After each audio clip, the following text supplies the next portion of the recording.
Hello everyone, welcome to my program. My name is Dr. Lee and I come from Bukit Mertajam in the northern part of Peninsular Malaysia. And right now I'm staying in Kluang, Johor, which is the southern part of Peninsular Malaysia. So as you all know, I have been uploading videos for the past probably 8 or 9 videos, whereby my focus is on SPM, 3 subjects. Of course, these 3 subjects, 2 languages and 1 subject. Bahasa Melayu, Sejarah and English. These are my personal strongest subjects. Or if you like, you can call them languages. So I'm actually, from the time I was studying until now, I'm very strong in Bahasa Melayu, in English and in Sejarah, history. That is why I chose these 3 to upload, to analyze and to let everyone know, especially those who are sitting for their SPM, Form 4, Form 5 students, or parents who are very concerned about their children, who want to understand all these papers, all these 3 subjects, how their children are going to prepare for these 3 subjects.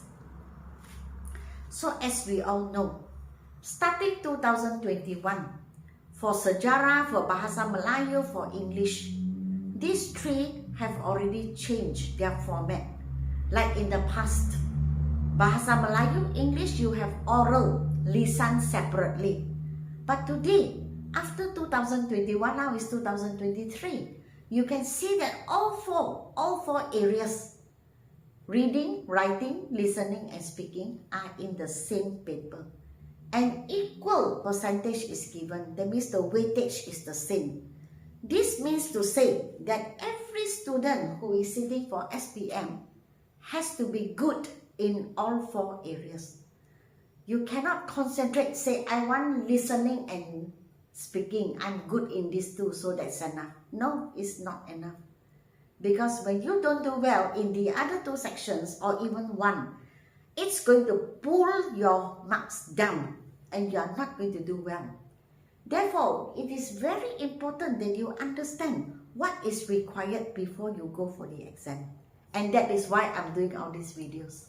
Okay, so we all know that in the past, before 2021, the English paper was actually focused on reading and writing. That means comprehension and essay writing. Of course, you had oral at that time, but then it was separately done.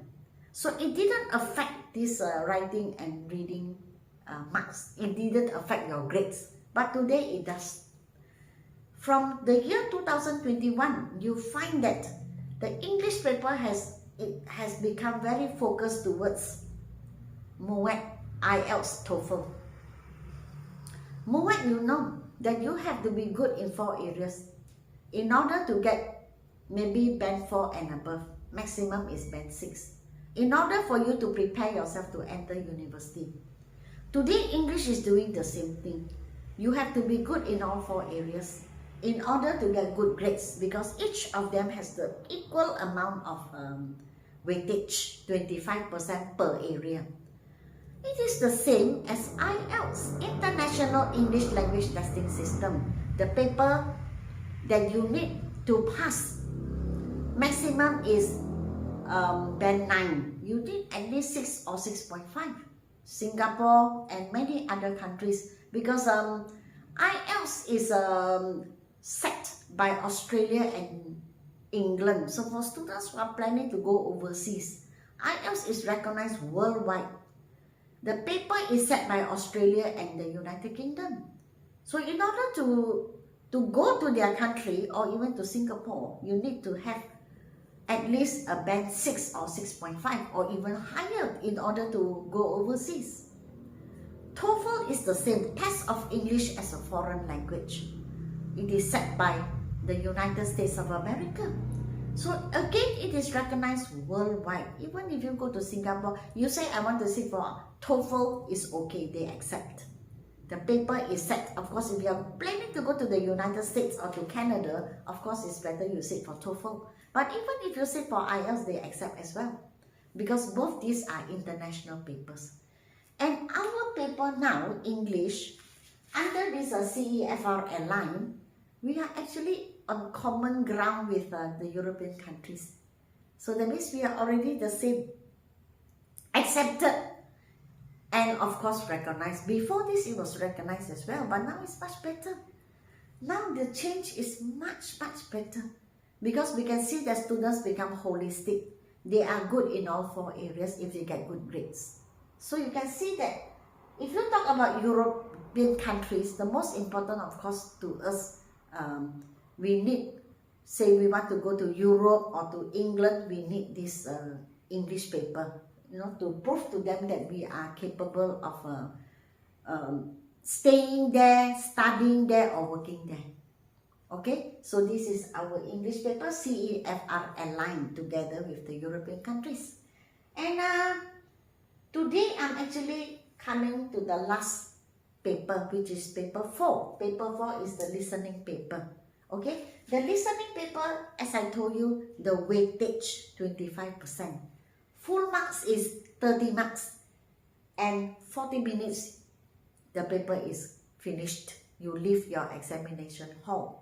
So let me just let you know what is required, how much time and marks are allocated for this paper. For paper 4, the code for our English SPM paper is 1119, and then stroke 4 for paper 4, stroke 3 for paper 3. Now part 1, part 2, part 3 and part 4. So when you're sitting for the listening paper, there are 4 parts which you have to sit for. There is no choice, you have to do it. So part 1 is called 3 option multiple choice.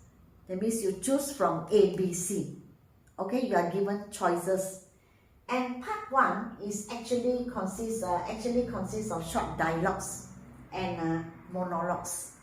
If you see this word DIA, which I have underlined, you don't pronounce as dia, you pronounce as dialogues. This is monologues. Dialogues means 2 persons talking.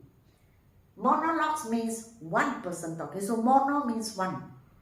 But if you have studied drama or literature, you can see that Shakespeare wrote a lot of dramas. So in his dramas, you can see the characters using monologues to express their feelings. For that, monologues means talking to themselves. They're not talking to other people. So when they are on stage, they'll be walking up and down, you know, they'll be standing, and then they'll be talking to themselves, expressing what they feel. That is also called monologues. That's for literature. For our listening, monologue means 1 person talking. Mono means 1. Di means 2. For part 2 is the same, 3 option multiple choice. That means you choose your answers from A, B or C. And in this situation, for part 2, longer narrative, also monologues will appear. Longer narrative, you know, if you're writing a narrative essay, it means storytelling. It means to say that they will talk longer, you know, their story or the articles that they talk about will be longer. And again, you have 3 choices, A, B or C. For part 1, you have 7 questions and 7 marks are given, but for part 2, 8 questions and 8 marks are given. So in total, part 1 and part 2, you have 15 marks. Part 3 is matching. Here you have short monologues. Maybe they have 5 or 6 people talking, each of them are talking. The question will appear to you in your paper. Who said what? Or this person said something, what did the person say? So you have to find, you have to match. E said this, or B said this. Or maybe B said something, what was it? So you find what they said and then you match. You write the answers down, A, B, C, D, E. Which person said it? 5 questions, 5 marks. For part 4, note completion. It can come as dialogue or interview, two persons talking. So you have people talking, two persons talking in the form of interview or in the form of a dialogue. And on your question paper is a text, okay, based on what they have talked. And 10 blanks are given. You have to listen very carefully and pick the words that are left out in the text. One word, no more than one word. And that word, you write it inside the text completion, inside the paper. So all in all, you have 10 questions with 10 marks. That means you have to be good in your spelling. What is the point? You know that this word was spoken, but you do not know how to write it out because you don't know how to spell. So in this situation, spelling is very important. You may have listened to jewelry or veterinarian, but how to spell? Because if you spell wrongly or you cannot spell, then you lose your marks. 10 marks altogether. So 10 marks for 10 questions. So here you can see 15 marks and 15 marks. Total 30 marks. 40 minutes, you finish and you leave the hall, the examination hall. Now, for each passage or for each time a person speaks, you are given 2 chances to listen. Meaning to say you listen 2 times. For everything here. For every question, you can listen to 2 times. And within that 2 times, you have to either choose or write the best answer, the correct answer, I would say. So our country, for Bahasa Melayu, for English is the same. You can listen 2 times. So it's very good. You know, our country is very good. Our education, Lembaga Peperiksaan, the Board of Examination is very good to our students because you can listen to 2 times. Even for MOET, it's the same. You can listen 2 times. You know MOET, Malaysian University English Test. A test where you have to sit for and to enter our Malaysian universities, either private or the government. So it's the same. You can listen 2 times. So I would say that it's very good because at least students have a chance. Let's say they miss the first time, they can listen to the second time. So I would say that it's very good. Our examination board is very good, very understanding because they understand that students may have missed out something. If you are sitting for, for IELTS, International English Language Testing System, whereby you want to go to Commonwealth countries or any country in the world, or even TOEFL, you only have 1 chance. You miss it, that's it. But our country is good because you can listen 2 times. And our English paper is very good because it's already aligned, common ground with European countries. So our English paper is very good. And the way they set the paper, I totally support because it is true and it is correct that students need to be good in 4 areas. You can't have a situation where you answer the phone and you don't understand what they are saying. You see, when you are working, for example, or you are attending a lecture in a university, you don't understand what they are saying. How are you going to graduate? Or let us say you understand. Someone telephones, you understand what the person is talking, but you don't know how to answer. And that person only speaks English, for example. Your company is going to lose, maybe lose money. Hundreds of thousands may have been lost simply because you're not able to provide them the answers that they want. Look how serious it can be. Or you understand when you read emails come in, you understand. Or worse, you don't even understand. Even if you understand and you cannot write, you are going to be in trouble. Your company will lose again because you don't know how to reply. You don't know how to write.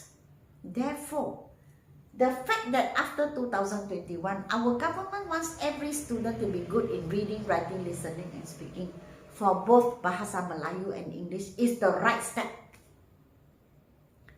We have to place equal importance on all 4 areas, not just 1 or 2. Or not just say that I'm good in writing, therefore I focus on writing. I'm good in writing and reading, therefore I focus on these 2 areas. I can get grade A. For me, it is not right. Because speaking, listening, reading and writing, all 4 are important If you think that it's not important for SPM now, think about your future. When you enter university, how are you going to cope? And how are you going to graduate if you don't have any of these four? Or if you don't have all these four? And how are you going to work effectively if you cannot understand, or you cannot speak, or you cannot read, or you cannot write? How are you going to be an efficient and a capable worker and contribute to your company? Therefore, I advise all of you out there to be good in these four areas, because our government has done it correctly. I fully support, and I feel that it's great that the government, the Ministry of Education, the examination board wants you to be good in all these four areas, because it is good for you, because it's important for you. Okay, so that's all I have to say. Remember, these are the four areas that are needed for your listening, and the marks, 30 marks, 25%, 40 minutes you leave your examination hall. Okay, so remember to give me a like, share and subscribe. And until we meet again, I will have more videos coming, but of course no more SPM explaining, because I only focus on 3 areas which I'm very good in: Bahasa Melayu, Sejarah and English. After this, I will be again uploading videos on my book 2. Okay, so I welcome you to join again and watch my videos. Okay, and remember to give me a like, share and subscribe. Until we meet again, goodbye.